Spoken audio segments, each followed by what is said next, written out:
शुभम करोति कल्याणम आरोग्यं धन संपदा शत्रु बुद्धि विनाशाय दीप ज्योति नमोस्तुते। इसी श्लोक के साथ मैं ऐश्वर्या डीडीयूपी के सभी दर्शकों का बहुत बहुत स्वागत करती हूं आपके अपने और खास कार्यक्रम नमस्ते यूपी में। नमस्ते यूपी, जैसा कि आप सभी को पता है, हर बार एक खास विषय को लेकर के हम आते हैं आपके सामने और स्टूडियो में मौजूद अपने मेहमानों से उस विषय पर करते हैं खास बातचीत। तो आइए शुरुआत करते हैं नमस्ते यूपी की आज के सुविचार के साथ।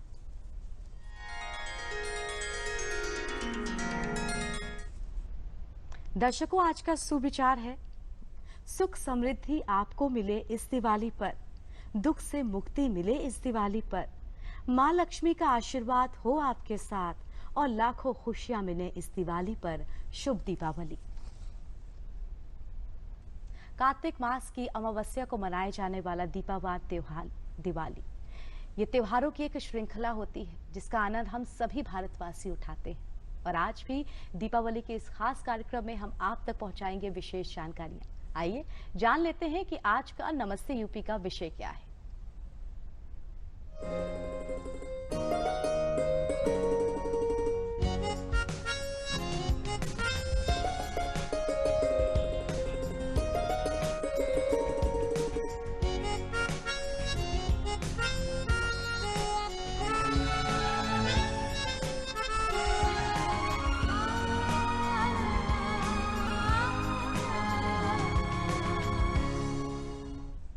दर्शकों, आज का हमारा नमस्ते यूपी का विषय है खुशियों का त्योहार दीपावली, जो हम सबके जीवन में खुशियां लेकर के आती है। खुशियां धार्मिक, सांस्कृतिक, आर्थिक, सद्बुद्धि, सब तरीके से। तो अपने इस खास विषय की हम शुरुआत करते हैं और जो मेहमान हमारे साथ जुड़ गए हैं उनका परिचय हम आपसे करा देते हैं।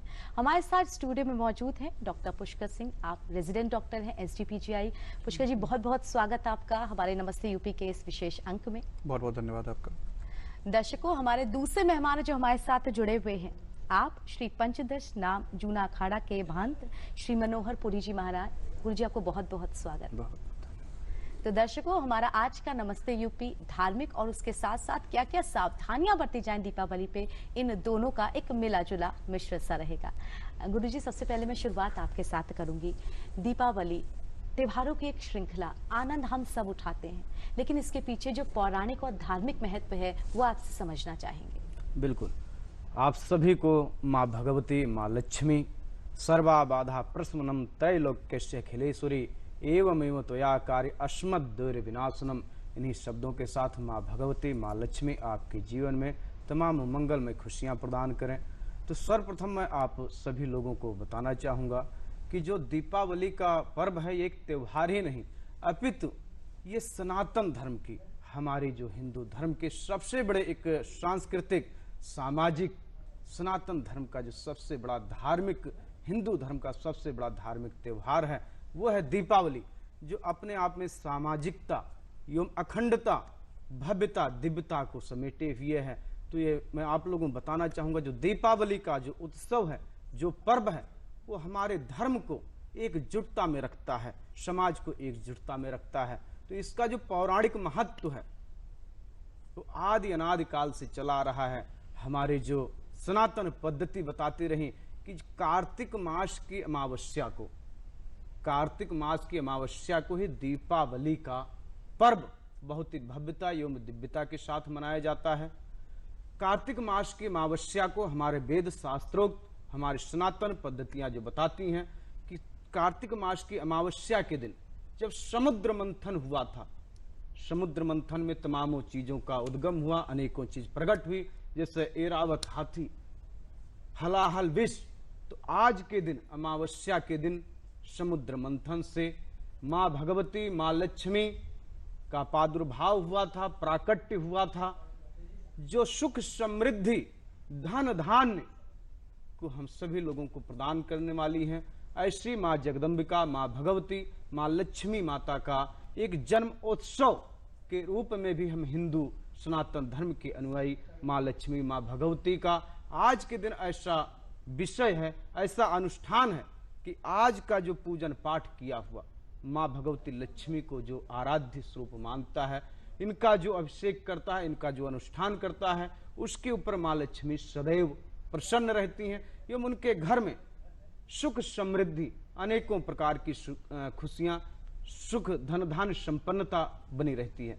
तो माँ भगवती लक्ष्मी के प्राकट्य के उत्सव पर माँ भगवती, माँ जगदम्बिका, माँ लक्ष्मी जिस समय समुद्र मंथन से माँ भगवती का प्राकट्य हुआ, उद्गम हुआ, उसी समय से दीपोत्सव का कार्यक्रम दीपोत्सव के रूप में पूरे अखंड विश्व में व्याप्त, देवता, ऋषि, मुनि, गंधर्व, मानव सभी लोग दीपोत्सव से माँ भगवती लक्ष्मी को, जैसे कि अपने घरों को स्वच्छता, साफ सफाई, दीपावली आते ही लोग अपने घरों की साफ सफाई करते हैं, रंग रोगन पेंट करते हैं, क्योंकि यदि कहीं भी यदि हमारे घर में अंधकार रहा, यदि हमारे घर में कहीं भी अंधकार रहा, तो निश्चित रूप से हम कहीं ना कहीं एक माँ लक्ष्मी की कृपा से वंचित रह जाएंगे, हमारे ऊपर माँ लक्ष्मी की कृपा नहीं होगी।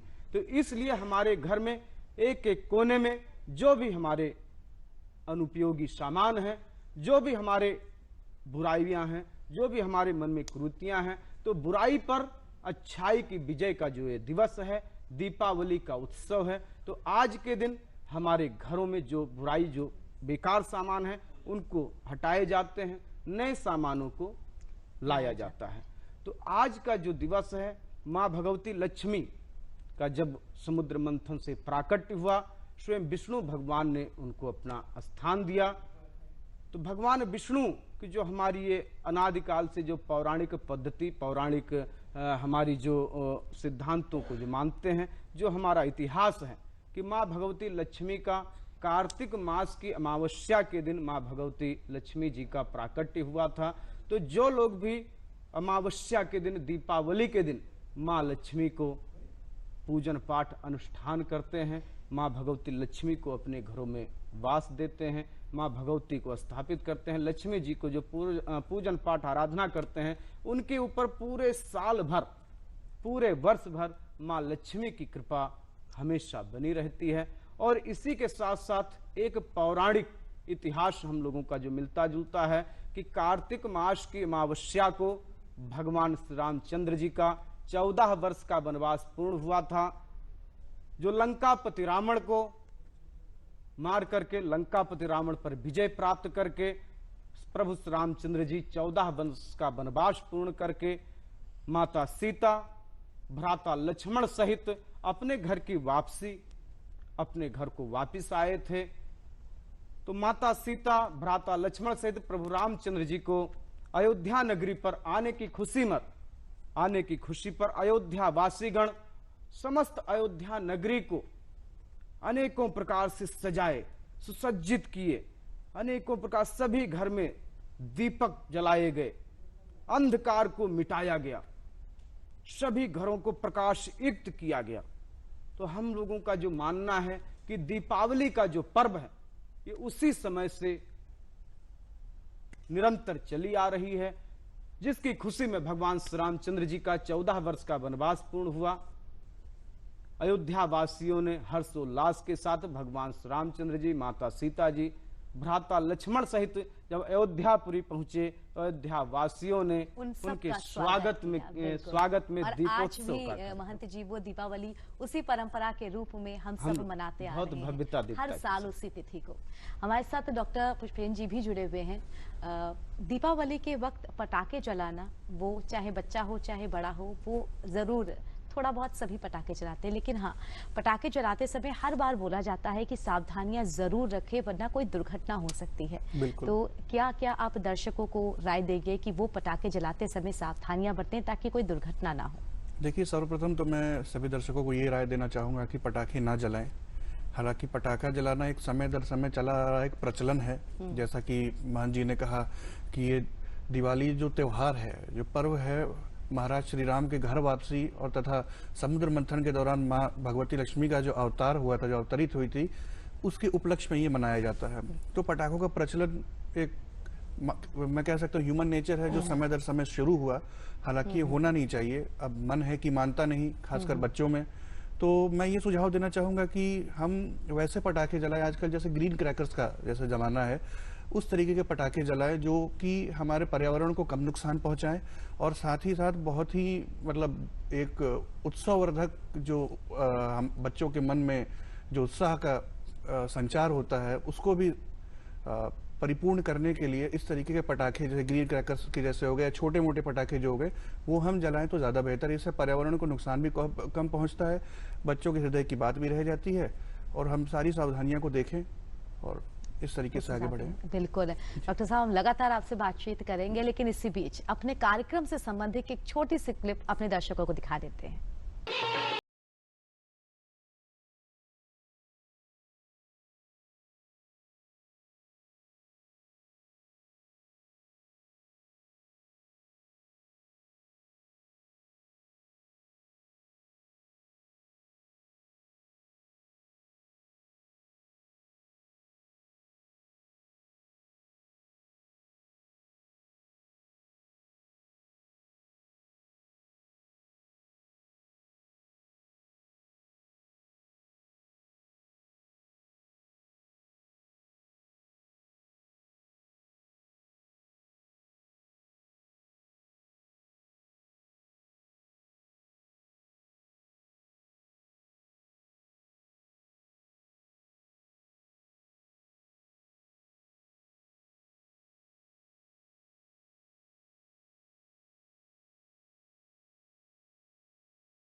तो नमस्ते यूपी का हमारा खास अंग खुशियों का त्योहार दीपोत्सव। स्टूडियो में हमारे साथ डॉक्टर पुष्कर जुड़े हुए हैं, जिनसे हम बातचीत कर रहे हैं दीपावली की सावधानियों को लेकर के। सर, पटाखे जो लोग थोड़ा बहुत जलाते हैं या ये कहें कि जो युवा लोग बड़े पटाखे जलाते हैं, उनसे दुर्घटनाओं की संभावनाएं बहुत ज्यादा होती हैं। ऐसे में डॉक्टर के पास तो आप पहुंचेंगे, लेकिन उस बीच जो फर्स्ट एड की जरूरत है उसमें हमें क्या करना चाहिए? जी बिल्कुल। आजकल हम दिन प्रतिदिन देख रहे हैं कि पटाखों से होने वाली दुर्घटनाएं, जैसे पटाखे जलाने के दौरान या पटाखे फैक्ट्री में जिस तरीके से आग लग जाती है, तो सबसे बड़ा हमारा कंसर्न होता है पटाखों से लगी आग जिससे हमारे शरीर को नुकसान पहुंचता है, तो उसे हम बर्न इंजरी कहते हैं। तो ज़्यादा हमें इसमें सोचने की तब ज़रूरत है, जैसे बर्न का भी हम लोग जैसे मेडिकल टर्म्स में क्लासिफिकेशन होता है, 1st degree, 2nd degree, 3rd degree, 4th degree. तो उस आधार पे हम लोगों के ट्रीटमेंट जो प्लान प्रोटोकॉल्स है वो काफ़ी अलग है। कभी जैसे मान लीजिए कि छोटे बच्चे हैं, उनके हाथ में बम फूट गया, तो हम देखते हैं कि जो पटाखे से जो नुकसान पहुंचा वो आखिरकार पहुंचा कितना है। जैसे मान लीजिए कि कुछ पटाखे होते हैं जो ज़्यादा नुकसान नहीं करते, हल्का फुल्का दर्द हुआ ठीक हो गया। कुछ में ऐसा होता है कि जैसे जो हमारी स्किन है, स्किन की लेयर है, वो उस पर नुकसान पहुंचता है। तो उसके तहत हमें घर पे जो फर्स्ट एड हम लोग दे सकते हैं, सबसे पहले जिस साइट पे बर्न इंजरी हुई है, हम उसको जो टैप वाटर होता है, हालांकि बहुत ज़्यादा ठंडे पानी से भी नहीं, बहुत ज़्यादा गर्म पानी से भी नहीं, जो नॉर्मल टैप वाटर से वॉश करके और उसके बाद उसको हम स्टेराइल टेक्निक अपनाते हुए जो ड्रेसिंग का सामान है उससे हम उसे कवर करें, और कवर करने के बाद तुरंत हम नज़दीकी अस्पताल का रुख करें जहां पर इसका सकुशल इलाज हो सकता है। हालांकि हमारे लखनऊ में बर्न यूनिट SGPGI में प्लास्टिक सर्जरी डिपार्टमेंट में भी है और किंग जॉर्ज मेडिकल चिकित्सालय में भी है। तो हालांकि हर लोगों के घर के तो पास ये है नहीं, मगर फिर भी नज़दीकी चिकित्सा संस्थान या जो भी नज़दीकी हॉस्पिटल्स हैं वहां पर जाके तत्काल एक फर्स्ट एड अपने घर से देने के बाद भी वहां भी लेकर फिर आप हमारे बर्न यूनिट में आ सकते हैं। उसके बाद हम लोग सकुशल उस चीज का इलाज करेंगे। बिल्कुल, आपने बहुत अच्छी चीज बताई कि ना ज्यादा गर्म और ना ज्यादा ठंडा, सादे पानी से पहले जख्म को धो लें और स्टरलाइज पट्टी बांध दें। जरूरी जानकारी हमारे दर्शकों के लिए। महंत जी, एक बार फिर हम आपके पास आएंगे दीपावली के धार्मिक और जो पौराणिक महत्व है उसको समझने के लिए। दीपावली 5 दिन का त्योहार है। धनतेरस से शुरू करते हैं हम, दीपावली, गोवर्धन पूजा और भाई दूज तक हम आते हैं। इन सभी त्योहारों के धार्मिक महत्व को आपसे समझना चाहेंगे। ये बहुत अच्छा आपने जो 5 दिन का त्योहार के विषय में जो आपने जानकारी ली। सर्वप्रथम बताना चाहूँगा, हमारे सनातन एवं हिंदू धर्म का ये त्योहार ही नहीं अपितु त्योहारों का सबसे बड़ा महापर्व है। ये जो 5 दिवसीय त्योहार, एक इकलौता ऐसा त्योहार है दीपावली का त्योहार, जो 5 दिवसीय त्योहार अपने साथ में लाता है। तो ये 5 दिवसीय त्योहार हमारा धनतेरस से प्रारंभ होकर के नरक चतुर्दशी, दीपावली, गोवर्धन पूजा एवं भाई दूज के साथ इस त्योहार का समापन होता है। तो मैं आप सभी लोगों को बताना चाहूँगा कि एक अपितु अकेला एक ऐसा त्योहार है जो अपने साथ में 5 दिनों तक ये त्योहार लाता है और इसकी बहुत ही विशेष महत्व है। इसके महत्व बहुत ही भिन्न भिन्न हैं, अनेकानेक महत्व हैं इनके। सर्वप्रथम बताना चाहूँगा कि जो आपका धनतेरस से इस त्योहार का प्रारंभ होता है, शुभारंभ होता है। हमारी मान्यता है, सनातन धर्म की मान्यता है, हमारे पुराणों में इसका जिक्र है। जो पौराणिक मान्यता है कि धनतेरस के दिन, अमावस्या के दिन, कार्तिक मास की अमावस्या को जो दीपावली का महापर्व होता है, उससे 2 दिन पहले हमारा जो धनतेरस का महापर्व है, इस दिन समुद्र मंथन से इसका भी मिलता हुआ इतिहास है। कहते हैं कि जिस समय समुद्र का मंथन हुआ उसमें अनेकों प्रकार के वस्तुएं निकली, अनेकों प्रकार के ऋषि मुनियों का प्रादुर्भाव हुआ। एकाएक उसमें से हमारे आभूषण अनेकाएक वहां से भगवान। तो उसी एक क्रम में धनतेरस के दिन भगवान धन्वंतरी, जो आयुर्वेद के महागुरु हैं, आयुर्वेदाचार्य हैं, ऐसे भगवान धन्वंतरी का प्रादुर्भाव हुआ। धनतेरस के दिन भगवान धन्वंतरी हाथ में अमृत का कलश लिए हुए समुद्र मंथन से उनका प्राकट्य हुआ। भगवान धन्वंतरी के साथ साथ अनेकानेक हीरे, मोती, जवाहरात, आभूषण, रत्न, अनेकों वस्तुओं का समुद्र मंथन से प्राकट्य हुआ।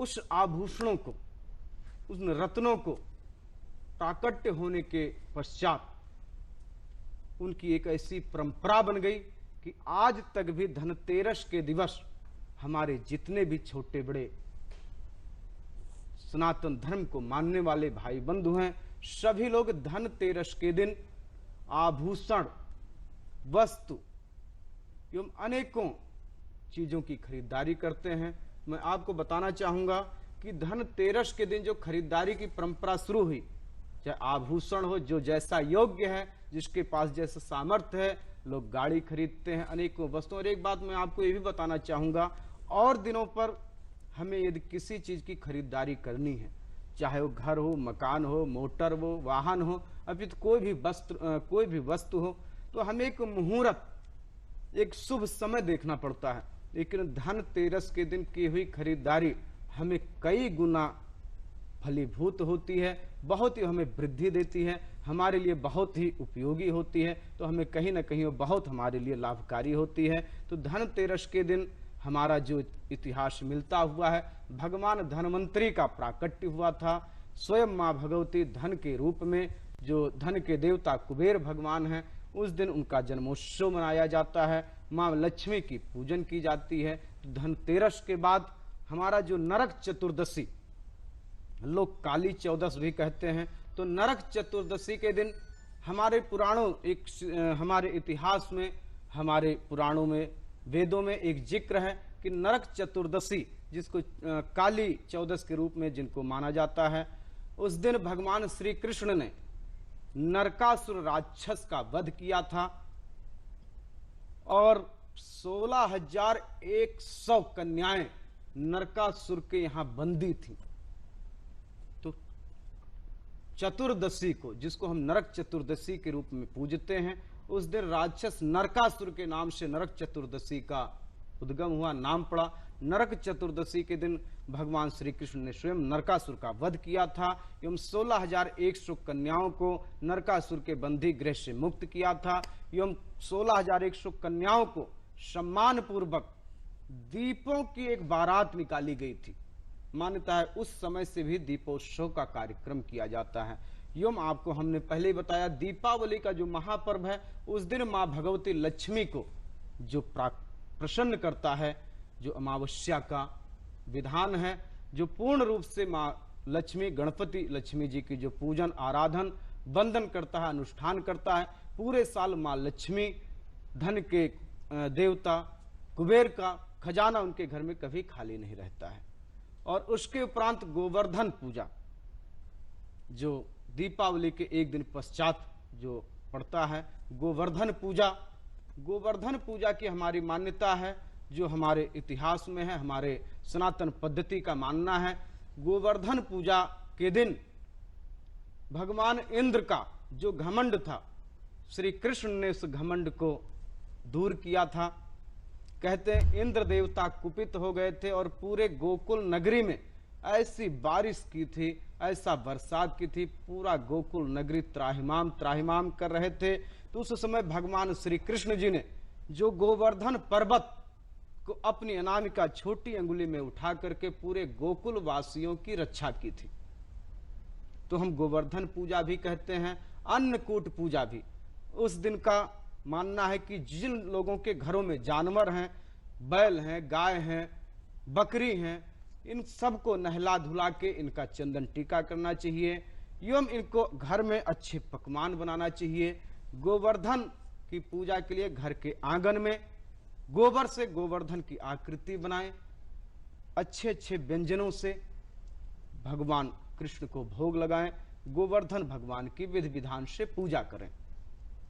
एवं उसके अगले दिन भाई दूज, हमारा मानना है, हमारे वेद शास्त्रों में जो लिखित है कि भगवान यमराज स्वयं भाई दूज के दिन अपनी बहन यमुना जी के यहाँ भोजन करने गए थे, क्योंकि यमराज की बहन यमुना जी ने उस दिन प्रसन्न हुए और यमुना जी ने कहा, भाई आपको हर एक भाई दूज के दिन हमारे यहाँ भोजन पे आना होगा।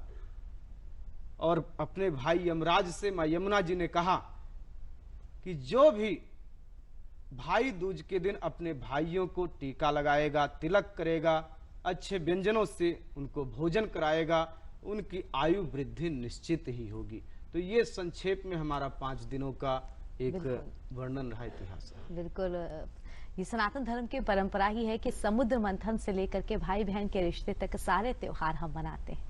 हमारे साथ डॉक्टर पुष्कर भी जुड़े हुए हैं लगातार, उनसे हम जान रहे थे कि क्या क्या सावधानियां रखनी जाती हैं। डॉक्टर, एक बड़ी समस्या जो आती है इस दिन, वो पटाखे छोड़ने के बाद जो धुआं उठता है उसे लेकर के आती है। आंखों में जलन, एक आम इंसान के जो अस्थमा या ब्रोंकाइटिस के मरीज हैं उनको तो बहुत ज्यादा तकलीफ होती है। तो आम आदमी को भी अगर आंखों में जलन हो तो क्या सावधानियां रखें, और जो पेशेंट हैं वो क्या सावधानियां रखें? देखिए, दीपावली जब मनाया जाता है, जिस दिन काफ़ी ज़्यादा पटाखे फोड़े जाते हैं, उसके वजह से सबसे बड़ी चीज़ है वायु प्रदूषण। वायु प्रदूषण एक हमारे देश में ही नहीं, हमारे विश्व में ही बहुत बड़ा एक खतरे का कारण बना हुआ है। एक ग्लोबल वार्मिंग का ही से पार्ट कह लीजिए, क्योंकि हम लोग देखते हैं कि जैसे ही दीपावली के अगले दिन जिस तरीके से माहौल रहता है, काफ़ी घना कोहरा जैसा, और जो हवा होती है काफी विदूषित रहती है, शुद्ध ना होकर काफी मतलब प्रदूषित रहती है। उस दिन जो एयर क्वालिटी इंडेक्स होता है, एयर क्वालिटी इंडेक्स भी जो हम लोग डिटेक्ट करते हैं काफी ज्यादा ही आउट ऑफ रेंज वो रहता है। तो ऐसे केस में मैं ये सलाह देना चाहूंगा कि दीपावली की अगली सुबह आप अपने घर से बाहर ना निकलें।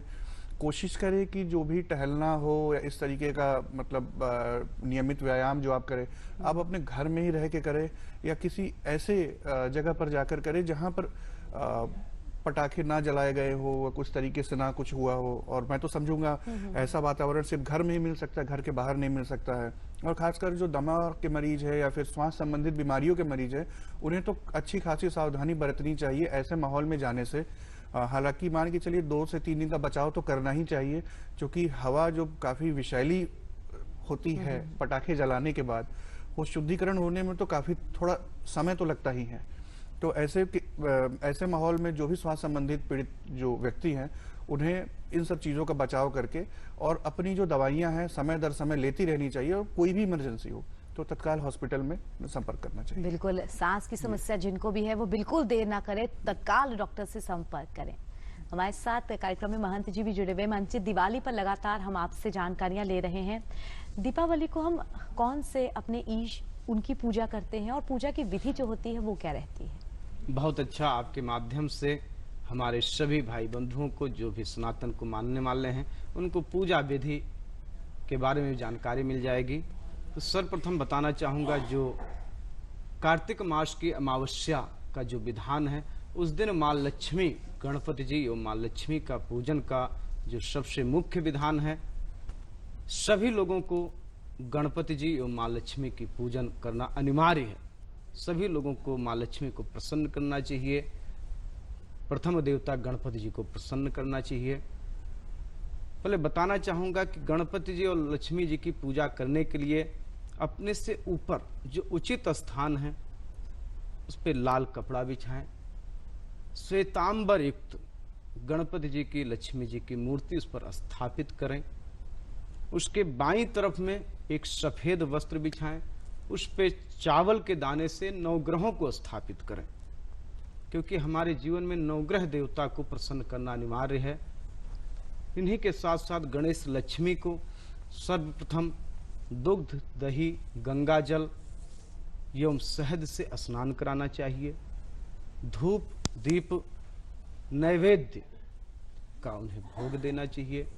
मुख्य रूप से अखंड ज्योति, जो शाम को अखंड ज्योति चौमुखी दीपक हो और उससे प्रज्वलित करना चाहिए।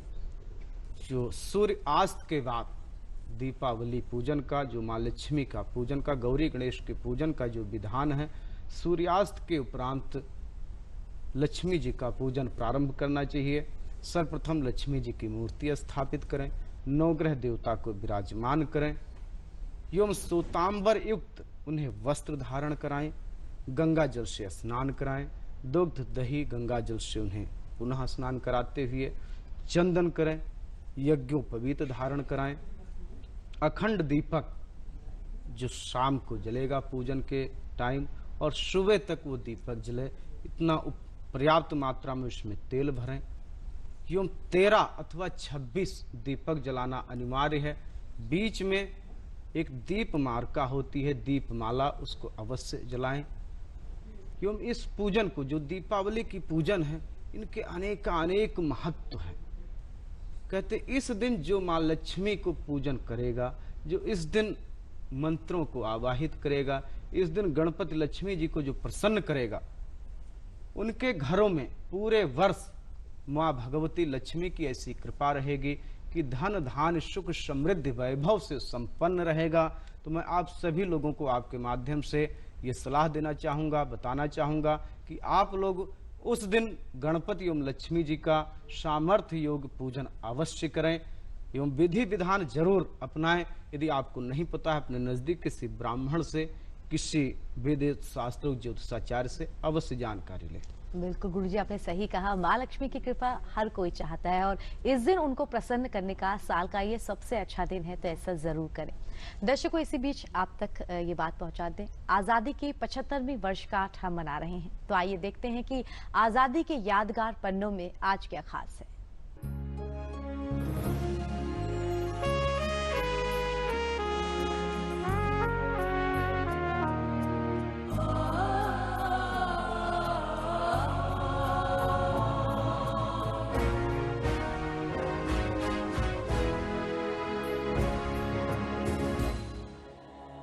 स्वाधीनता आंदोलन सन 1857 में मेरठ में सैनिक विद्रोह से शुरू हुआ। काकोरी दिवस स्वाधीनता आंदोलन की एक ऐसी घटना जिसने अंग्रेजी हुकूमत को हिला कर रख दिया। लखनऊ के समीप काकोरी में इस घटना को क्रांतिकारियों ने अंजाम दिया। इस घटना के पीछे कारण था अंग्रेजों की दमनकारी नीति को दबाना और क्रांतिकारियों द्वारा चलाए जा रहे स्वाधीनता आंदोलन को गति प्रदान करना। 7 अगस्त सन 1925 को शाहजहांपुर में चंद्रशेखर आजाद के नेतृत्व में एक बैठक हुई, जिसमें राम प्रसाद बिस्मिल, अशफाक उल्ला खां, राजेंद्र नाथ लाहिड़ी, सचिंद्र नाथ तथा मनमथ नाथ गुप्ता सहित कई क्रांतिकारियों ने शामिल होकर एक बड़ी योजना बनाई और ये तय किया गया कि सहारनपुर से लखनऊ आने वाली 8 डाउन पैसेंजर से लाए जाने वाले अंग्रेज सरकार के खजाने पर कब्जा कर लिया जाए। 8 अगस्त को असफल होने के बाद इन सभी क्रांतिकारियों ने 9 अगस्त को सफलतापूर्वक इस घटना को अंजाम दिया।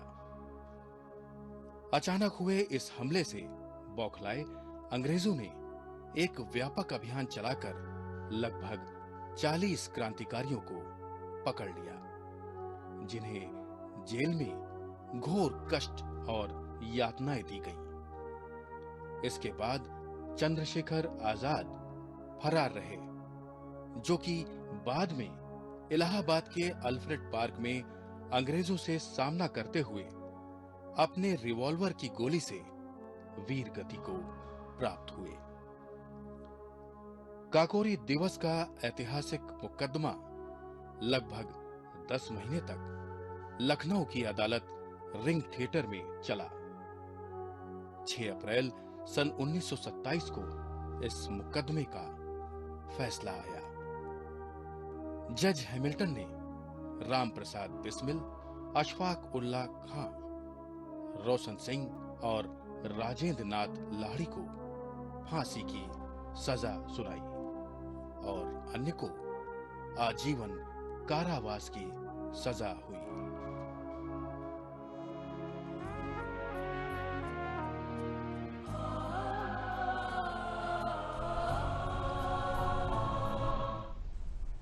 नमस्ते यूपी में खुशियों का त्योहार दीपोत्सव। इस अंक में हम बात कर रहे हैं लगातार अपने स्टूडियो में मौजूद महंत जी और डॉक्टर पुष्कर से। महंत जी, एक बार फिर मैं आपके पास आऊंगी। आपसे हमने जाना कि पूजा का विधि विधान किस प्रकार होता है। ये भी जानना चाहेंगे कि जो मिठाई जिसका हम भोग लगाते हैं, प्रसाद लेते हैं, आजकल सब लोग बाहर से मिठाई खरीद के ले आते हैं।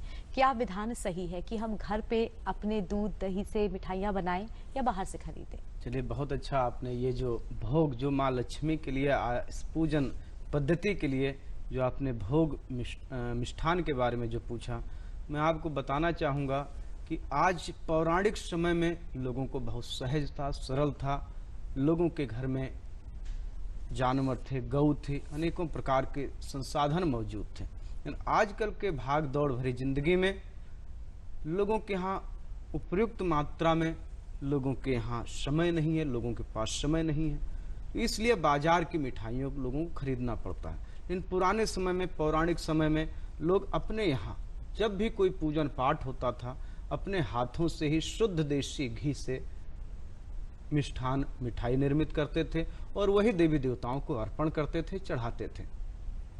तो जहां तक हो सके आप सभी लोग अपने घर में नहीं ज्यादा मिष्ठान तो कोई भी माँ भगवती लक्ष्मी को सबसे प्रिय जो मिष्ठान है, जो मिठाई है, चीनी से बनी हुई 5 प्रकार का मिष्ठान पूजन में माँ लक्ष्मी जी को चढ़ाया जाता है। साथ ही 5 प्रकार के फल, 5 प्रकार के पुष्प एवं साथ में अनेकों पूजन सामग्रियां। मिष्ठान के बारे में बताऊं आपको, 5 प्रकार के आप मिष्ठान जो भी शुद्ध दुकान हो, जहां शुद्ध मिष्ठान बनता हो, आप पहले पता करें कि भोग लगाने युक्त मिष्ठान है, ये मिठाई है या नहीं है। तो जो माँ लक्ष्मी को चढ़ाने योग्य मिठाई हो वही आप खरीदें। और आप सहज रूप में एक भी कर सकते हैं कि चीनी का मिष्ठान एक मिठाई आप घर में अवश्य बनाएं। साथ में माँ लक्ष्मी जी को 5 प्रकार के मिष्ठान के साथ साथ 5 प्रकार के फल, 5 प्रकार के फूल एवं खील, बतासे, चूड़ा, आज के समय में खिलौना जो बने होते हैं चीनी से युक्त, ये सब माँ भगवती को अवश्य अर्पण किया जाता है। भोग लगाने का विधि विधान है, तो ये आप लोग अवश्य अर्पण करें। जहां तक हो सके अपने घर में नहीं 5 प्रकार की मिठाई तो एक मिठाई जरूर गणेश लक्ष्मी जी को अर्पण करने के लिए, पूजन करने के लिए अवश्य बनाएं। बिल्कुल। मिठाइयाँ, त्योहार पे मिठाइयों का बहुत ज्यादा महत्व होता है, लेकिन मिठाइयों से सावधानी भी रखनी चाहिए और इसी के लिए हम डॉक्टर पुष्कर आपके पास आएंगे। बाजार में तरह तरह की सुंदर मिठाइयाँ, रंग बिरंगी, इतने अच्छे से उनका डेकोरेशन होता है कि आप अपने मन को रोक नहीं पाते, लेकिन क्या उन मिठाइयों को खाते और खरीदते समय हमें सावधानियां बरतनी चाहिए? बिल्कुल, बहुत ही अच्छा प्रश्न है आपका, और हमें बेशक सावधानियां बरतनी चाहिए, क्योंकि जैसा कि मैंने शुरुआत में एक शब्द का इस्तेमाल किया, प्रचलन। तो मिठाइयों का भी अब समय दर समय जिस तरीके से बदलाव हो रहा है, पीढ़ी दर पीढ़ी जिस तरीके से दुनिया आगे बढ़ रही है, त्योहारों में भी हर चीज़ों का प्रचलन होना आम बात है, जिसमें मिठाइयाँ काफ़ी मुख्य हैं। पहले के ज़माने में जैसा कि माननीय महंत जी ने बताया कि जो घर निर्मित मिठाइयाँ होती थी, शुद्ध देसी घी से अच्छे से काफ़ी मतलब शुद्ध तरीके से निर्माण करके माँ भगवती को, माँ लक्ष्मी को भोग लगाया जाता था। मगर आज के दिनों में जिस तरीके से रंग बिरंगी मिठाइयों का प्रचलन चला है, ये तो मैं कहूँगा स्वास्थ्य के लिए काफ़ी हानिकारक होगा। वो इस वजह से, चूँकि जो बनाने की विधि है वो हर जगह सही नहीं है। जैसा कि मैंने अपने निजी स्तर पे देखा है, क्योंकि मैं जहाँ भी कहीं भी जाता हूँ खाद्य पदार्थ खरीदने, वहाँ का माहौल मैं ज़रूर देखता हूँ कि किस तरीके से ये लोग चीज़ों को रख रहे हैं, कितनी सावधानियाँ बरत रहे हैं। तो अधिकांशतः जगहों पे इस तरीके से मिठाइयाँ या जो भी चीज़ें, खाने की चीज़ें परोसी जाती है, जो कि बिल्कुल ही मुझे लगता है काफ़ी गलत तरीके से ये परोसे जा रहे हैं।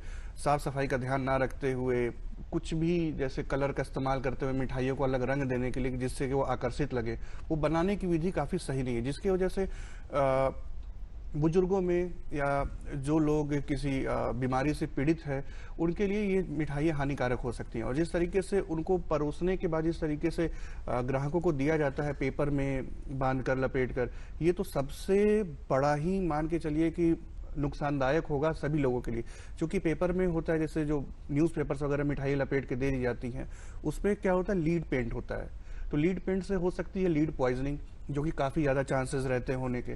तो हमें इन सब चीज़ों से बचना चाहिए और घरेलू निर्मित मिठाइयों पे हमें ज़्यादा फोकस करना चाहिए और उसके प्रचलन को हमें आगे बढ़ाना चाहिए। बिल्कुल, बहुत ज़्यादा ज़रूरी है, क्योंकि वो हर चीज़ जो हम खाते हैं वो हमारे स्वास्थ्य पे सीधा असर डालती है।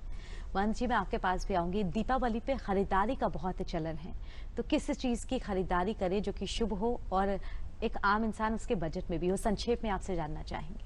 सर्वप्रथम खरीदारी से पूर्व, जैसे हमने पूर्व में भी बताया, धनतेरस पर भी एक खरीदारी का बहुत ही बड़ा महत्व है। तो आप लोग गणेश जी, लक्ष्मी जी के पूजन के लिए, माँ भगवती के पूजन के लिए चांदी का सिक्का जरूर, जिसमें गणेश लक्ष्मी जी का मूर्ति अभिषिक्त हो, गणेश लक्ष्मी जी की मूर्ति छपी हुई हो। इन्हीं के साथ साथ आभूषण, गहने, जो जैसा सामर्थ्य, हमने पहले बताया, जो जैसा सामर्थ्य युक्त है उस अपने सामर्थ्य अनुसार खरीदारी करते हैं। क्योंकि ये जो समय होता है 5 दिन का दीपावली का उत्सव, ये खरीदारी का एक अपना एक अलग ही इसका महत्व होता है। इस समय जो लोग भी खरीदारी करते हैं इन 5 दिनों में, तो वो जो भी वस्तु खरीदते हैं, चाहे आभूषण हो, गाड़ी हो, बंगला हो, मकान हो इत्यादि, वो हमेशा उनके जीवन में अनेकों प्रकार की वृद्धि करती है, उनको बहुत ही सूट करती है, बहुत ही उन्हें फलदायी होती है।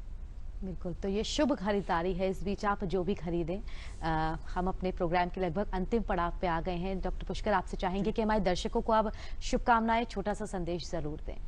देखिए, मैं शुभकामनाएं संदेश में ये देना चाहूँगा कि दीपावली जो पर्व है, जिस उद्देश्य से मनाया जाता है, उस उद्देश्य से ही इस पर्व को मनाने की सभी लोग अपने मन में जिज्ञासा रखें। और जो आजकल का जो प्रचलन है, जो समय दर समय, पीढ़ी दर पीढ़ी काफ़ी ज़्यादा बदल रहा है, जैसे पटाखों को लेके, मिठाइयों को लेके और खरीदारियों के सामान को लेके, उसको ना अपना के हम अपनी पौराणिक विधियों को अगर जारी रखें तो ज़्यादा बेहतर होगा। इससे हमारे स्वास्थ्य पे भी प्रभाव नहीं पड़ेगा। अगर हम पटाखे नहीं जलाएंगे तो वायु प्रदूषण नहीं होगा, जिसकी वजह से खुली हवा में व्यायाम करना और खुली हवा की सैर करना काफ़ी ज़्यादा लाभदायक रहती है हर लोगों के लिए। और साथ ही साथ जो पटाखे से ध्वनि प्रदूषण होता है, जैसे हृदय संबंधित पीड़ित जो व्यक्ति होते हैं, उनके लिए एकाएक काफ़ी तेज़ ध्वनि से हो सकता है कि हार्ट अटैक के चांसेस भी किसी किसी मौके पे काफ़ी ज़्यादा रहते हैं। और कुछ लोगों को तो ध्वनियाँ मतलब अधिकतर ध्वनि ज्यादा पसंद भी नहीं होती है। तो इस हिसाब से पटाखों से अगर हम बचाव करेंगे, अगर उसका प्रचलन को हम धीरे धीरे समाप्त करेंगे, तो दो चीजें हमारे लिए काफी फायदेमंद होगी। एक वायु प्रदूषण से बचाव और एक ध्वनि प्रदूषण से बचाव। और इससे हमारी धरा ही सुंदर बिल्कुल, बनेगी। बिल्कुल बिल्कुल। आपने डॉक्टर पुष्कर सही कहा। महाराज आपसे भी एक छोटा सा संदेश और शुभकामनाएं। सर्वप्रथम मैं आप सभी लोगों को बताना चाहूंगा, जो हमारी पौराणिक पद्धति थी, दीपावली का उत्सव ये एक त्योहार नहीं है, हमारे सनातन धर्म का, हिंदू धर्म का एक बहुत ही धार्मिक ये 5 दिवसीय दीपावली का महापर्व है। तो जैसा डॉक्टर साहब ने बताया, हमारे बगल में बैठे हुए डॉक्टर साहब ने बताया कि पटाखों से, अनेकों प्रकार के वायु प्रदूषण से, ध्वनि प्रदूषण से आप लोग बचें एवं हमारी पुरातन परंपरा संस्कृति को कायम रखें। दीपोत्सव के माध्यम से मोमबत्ती जला के, दीपोत्सव करके, फुलझड़ी जला के इस दीपावली को बहुत ही अच्छा मनाएं एवं हमारी सनातन संस्कृति परंपरा को कायम रखें। आने वाली जो हमारी पीढ़ियां हैं, हमारे बड़े बुजुर्ग, हमारे जो भी अनुयायी हैं, धर्म के अनुयायी हैं, उन्हें एक सनातन संस्कृति की शिक्षा दें, जिससे ये हमारी परंपरा है 5 दिवसीय दीपावली का जो एक महापर्व है, ये आने वाले हमारे पीढ़ियों में एक संस्कार युक्त पैदा हो। हमेशा लोगों के बारे में जो हमारी जानकारी है, हमारी पुरातन परंपरा है, वो लोगों को एक सीखने का मौका मिले। तो मैं एक आप सभी लोगों को बताना चाहूंगा कि सूक्ष्म पूजा, यदि आप लोग कहीं भी हैं तो सूक्ष्म पूजा के लिए आप गणेश लक्ष्मी जी को अपने हृदय से आवाहित कर सकते हैं। माँ भगवती को कहते हैं महालक्ष्मी नमोस्तुभ्यम जगत्त्रय, हरे प्रिय नमोस्तुभ्यम जगत्त्रय। तो मैं लास्ट समय में सभी के लिए कामना करता हूँ, पूरे जगत सृष्टि के लिए, आपस में जो दीपावली का त्योहार है, एक सामाजिकता, अखंडता, सौहार्द एवं प्रेम पूर्वक मनाने का त्योहार है। तो सभी लोग एक रहें, प्रेम पूर्वक इस त्योहार को मनाएं, आपस में एक दूसरे को मिठाई खिलाएं, एक दूसरे को गले लगाएं और सभी के जीवन में मंगल में खुशियां प्रदान हो। ऐसा मैं महालक्ष्मी से आप सभी लोगों के लिए विनती करता हूं कि सभी के जीवन में धन धान्य सुख समृद्धि बरकरार रहे, सभी का जीवन सुखमय रहे, सभी लोगों के जीवन में माँ भगवती, माँ लक्ष्मी मंगल में खुशियां प्रदान करें। तो अंत में आप सभी लोगों के लिए सर्वे भवन्तु सुखिनः, सर्वे सन्तु निरामयः, सर्वे भद्राणि पश्यन्तु मा कश्चित् दुःख भाग्वत्, सभी का जीवन सुखमय हो, मंगलमय हो। बिल्कुल। इसी के साथ महंत जी आपका बहुत बहुत शुक्रिया हमारे साथ जुड़ने के लिए। डॉक्टर पुष्कर आपका भी बहुत धन्यवाद हमारे साथ जुड़ने के लिए। और दर्शकों, नमस्ते यूपी के इस विशेष अंक से आप सभी से विदा लेते हैं, फिर होगी आपसे मुलाकात। तब तक के लिए इजाजत दीजिए, नमस्कार। लेकिन इस बीच आप तक हम ये भी खबर पहुंचा दें कि नमस्ते यूपी में हम हमेशा हर बार आपके लिए कुछ खास, कुछ नया लेकर के आते हैं और कोशिश करते हैं कि पूरी जानकारी उस विषय से संबंधित आप तक पहुंचे। और आइए अब आप तक पहुंचाते हैं बॉलीवुड का एक मधुर गीत।